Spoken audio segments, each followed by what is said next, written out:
Menga qarasang esing joyidami? Nima qilursan, tinchlikmi? Yur. Men senga bitta surpriz tayyorlaganman. Surpriz? Erta qilsak bo'lmaydimi?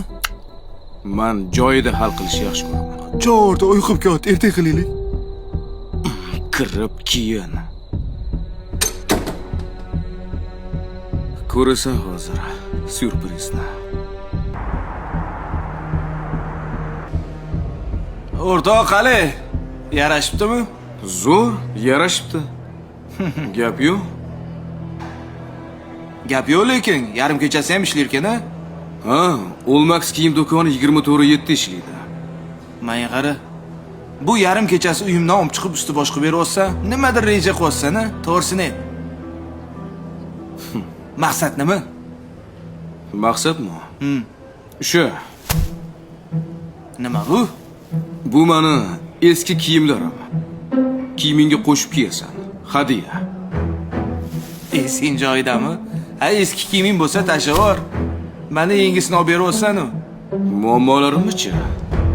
Bersam olasanmi? Muammo? Dardlarim ham bor. Ularni ham qo'shib beraman. Ko'tarib yura olasanmi? Menga qara. Yarim kechasi meni uydan olib chiqib olib, dardim, muammoyim, hayotim deysan? O'sha qizig'i yo'q. Qara. Eski kiyim bersam kiymaysan. Muammoyim kerak emas. Dardlarimni-yu umuman ko'tarib yura olmaysan. Lekin meni shaxsiy hayotimga aralashishga juda ham ustasan. Men hammasini bilaman. Orqamdan nimalar deganingni-yu, nima bo'xtolar to'qiganingni. Bundan keyin agar shaxsiy gaping bo'lsa, meni yuzimga gapir. Ana shu yer keyin ishi bo'ladi. Mana bu burun nafas olish uchun yaratilgan, birovning hayotiga tiqish uchun emas. Ustingdagi kiyimlaringni hammasini puli to'langan. Bu senga hadiya. Bu yangi kiyimlarni bulg'ab yurma. Birovning hayotiga aralashib.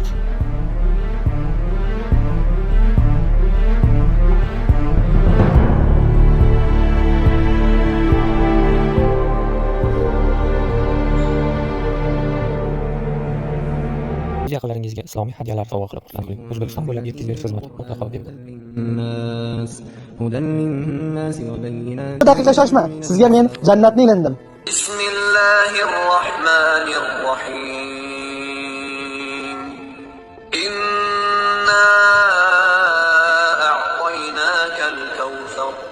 Fasalli li robbika wanhar. Inna shani'aka huwal abtar. Kitobimiz Qur'on Karimni o'zlashtirolmayotganlar